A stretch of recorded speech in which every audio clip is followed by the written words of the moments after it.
नमस्कार. डिजिटल महाराष्ट्र न्यूजमध्ये आपल्या सर्वांचं स्वागत. आज आपण बारामती तालुक्यातील पळशी या ठिकाणी आहोत. या ठिकाणी राष्ट्रवादी काँग्रेस पक्षाकडून मोरगाव गणासाठी जे उमेदवार दिलेले आहेत ते बाबा रामा चोरमले आपल्यासोबत आहेत. त्यांच्याकडून आपण काही गोष्टी जाणून घेणार आहोत. नमस्ते. नमस्कार. पहिल्यांदा डिजिटल महाराष्ट्र न्यूजकडून तुमचं खूप खूप स्वागत. धन्यवाद. प्रेक्षकांसाठी पहिल्यांदा तुमची ओळख करून द्या. नमस्कार. मी बाबा रामा चोरमले, राष्ट्रवादी काँग्रेस पार्टीच्या मोरगाव पंचायत समिती गणातील अधिकृत उमेदवार म्हणून मला माननीय स्वर्गीय अजितदादांनी त्या ठिकाणी उमेदवारी दिलेली आहे. प्रथमतः मी दादांचं, राष्ट्रवादी काँग्रेस पार्टीतील सर्व पदाधिकाऱ्यांचं या ठिकाणी आभार व्यक्त करतो. आता दादांच्या बाबतीत श्रद्धांजलीपर जर बोलायचं झालं, एकही शब्द माझ्याकडे नाहीत, निशब्द. तर कारण असं आहे की असा नेता पुन्हा होणे नाही. असा विकास पुरुष महाराष्ट्राला मिळणं एवढं नजीकच्या कालावधीमध्ये असं कोणतंही नेतृत्व त्या ठिकाणी दिसून येत नाही. असं नेतृत्व बारामतीमध्येच तयार व्हावं, पुन्हाच एकदा बारामतीतील सर्व कार्यकर्त्यांना उभार देणारं नेतृत्व लवकरात लवकर बारामतीच्या मातेला मिळावं, एवढीच परमेश्वराकडे विनंती. ही निवडणूक लढवण्यामागचं काय कारण असेल? मी माझ्या पळशी गावामध्ये, की जे मोरगाव गणामध्ये येतं, त्या पळशी गावामध्ये सरपंच, उपसरपंच, ग्रामपंचायत सदस्य म्हणून काम केलेलं आहे. आणि मी ग्रामपंचायत प्रशासनावरती काम करत असताना अनेक कामं मार्गी लावण्याचा मनापासून प्रयत्न केलेला आहे.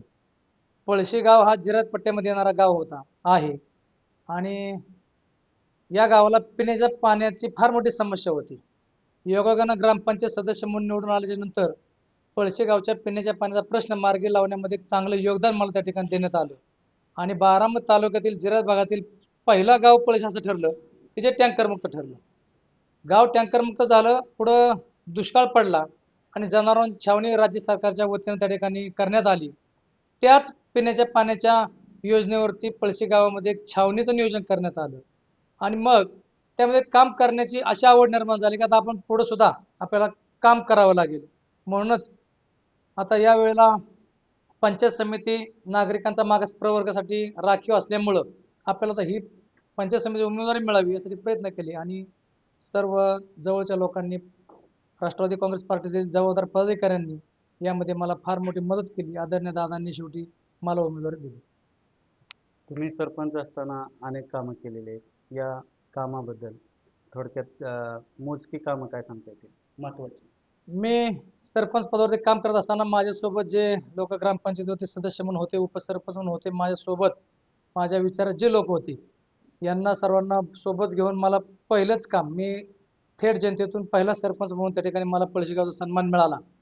आणि पहिलंच गाव पाणी फाउंडेशनच्या माध्यमातून जलसंधारणाची फार मोठी चळवळ त्या ठिकाणी उभं करण्यात मला यश आलं. खरं तर ती चळवळ मला लोकसहभाग जर आपल्याकडे अपुरा पडला, जर तो लोकसहभाग जर मोठ्या प्रमाणात असता तर आपण एखाद्या बक्षीस पात्र अशा ठिकाणी पोचलो असतो. बाकी त्या योजनेमध्ये सहभागी झाल्यामुळे असा फायदा झाला की अनेक स्वयंसेवी संस्था देखील आपल्या गावामध्ये येऊन काम करू लागल्या. तहसीलदार प्रांत मोठे मोठे अधिकारी देखील त्या निमित्ताने आपल्या गावामध्ये आले.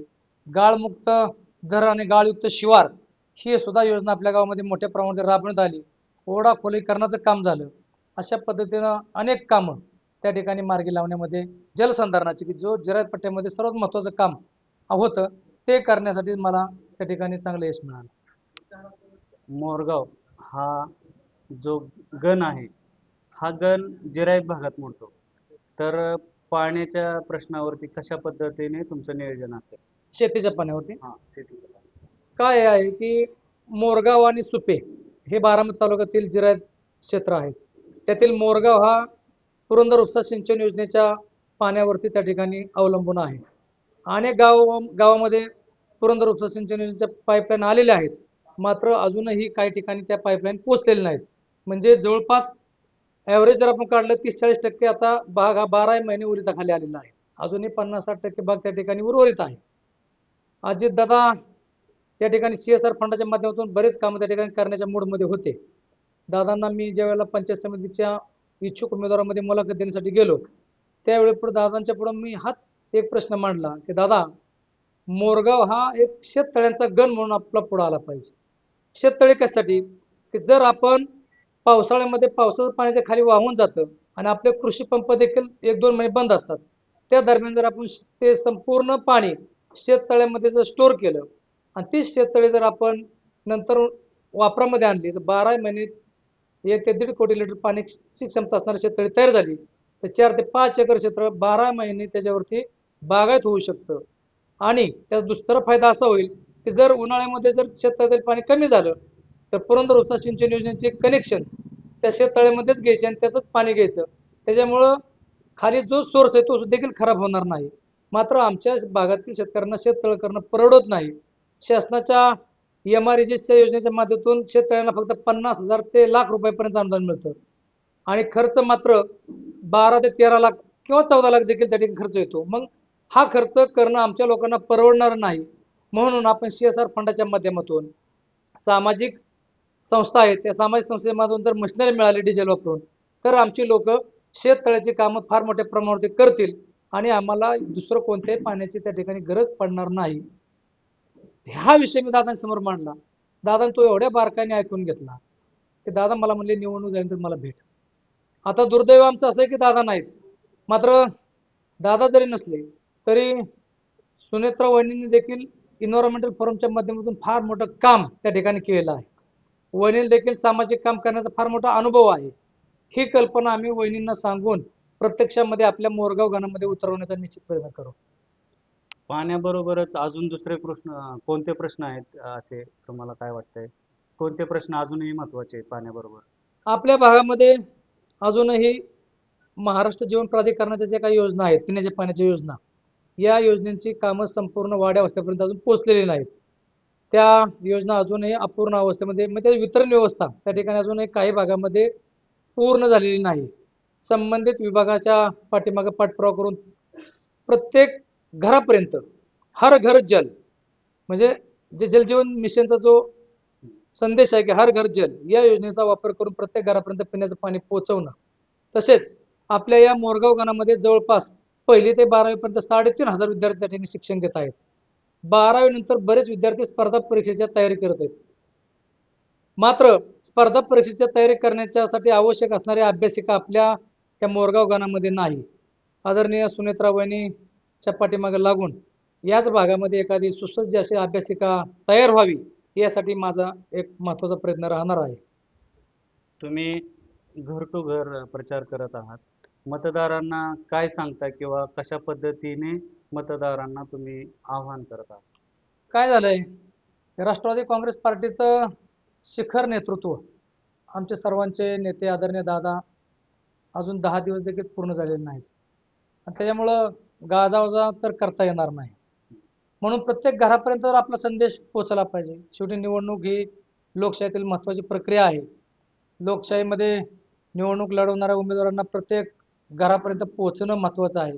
कोण चेहरा त्या ठिकाणी निवडणूक लढवतोय हे लोकांना समजलं पाहिजे. म्हणून कोणत्याही प्रकारचा गाजावाजा न करता माईक वगैरे न लावता वाजंत्री वगैरे असं काही न करता त्या ठिकाणी लोकांच्यापर्यंत पोहोचणं आणि लोकांना काय आपण करणार आहोत, कसं काम करणार आहोत, आपलं पुढचं व्हिजन काय आहे या प्रकारे लोकांशी चर्चा करणं.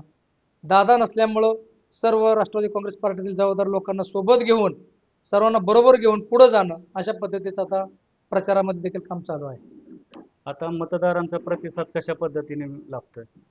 मतदारांच्या घरापर्यंत गेल्यानंतर मतदारच आम्हाला उमेदवारांना राष्ट्रवादी काँग्रेस पार्टीच्या जबाबदार पदाधिकाऱ्यांना म्हणतात तुम्ही आता अजिबात फिरू नका. दादा नाहीत ही आता आमची जबाबदारी आहे. जेवढं दादांनी आम्हाला सांभाळलंय तेवढं दादांच्या पाठीमागे दादांनी दिलेले हे शेवटचेच उमेदवार आहेत. यांना देखील आम्हाला सांभाळायचंय, दादांच्या परिवाराला आम्हाला सांभाळायचंय. तुम्ही निश्चिंत राहा अशा प्रकारचं मतदारांकडून प्रतिसाद मिळतो. शेवटी जाता जाता मतदारांना काय आवाहन कराल? कशा पद्धतीने त्यांनी मतदान केलं पाहिजे काय सांगाल? नाही, मी फार छोटा कार्यकर्ता आहे. मी पंचायत समिती मोरगाव गणातून आता राष्ट्रवादी काँग्रेस पार्टीच्या घड्याळ या चिन्हावरती मी निवडणूक लढतोय. दादांनी मला उमेदवारी दिली हे माझ्यासाठी फार मोठे. दादांनी उमेदवारी देणं म्हणजे सर्वात मोठं समाधान, सर्वात मोठा आनंदाचा क्षण. मात्र तो आनंदाचा क्षण सुद्धा मला या ठिकाणी साजरा करता येत नाही. मी मतदारांना आव्हान असं करेल की ज्या अपेक्षा पंचायत समिती स्तरावरती सर्वसामान्य लोकांना असतात या कोणत्याही अपेक्षांना मी कमी पडणार नाही. काहीतरी नाविन्यपूर्णच त्या ठिकाणी करून दाखवण्याचा माझा प्रयत्न राहील. शेवटी सर्वच गोष्टी सर्वांना जरी नाही मिळाल्या मात्र समाधान मात्र प्रत्येकाचं होईल अशा प्रकारचं काम करण्याचा मी निश्चित प्रयत्न करेल. त्या पद्धतीचं ओझं, मतदानाचं ओझं तुम्ही आमच्या खांद्यावरती टाकावं, तसाच रिप्लाय देण्याचं माझं काम राहील, एवढंच मी मतदारांना आवाहन करेन. धन्यवाद. तर हे होते बाबासाहेब चोरमले, पंचायत समितीचे उमेदवार, आणि त्यांनी त्यांचं काय विजन आहे, ते कशा पद्धतीने भविष्यात काम करणार आहेत याबद्दल सर्व माहिती दिलेली आहे. धन्यवाद. धन्यवाद.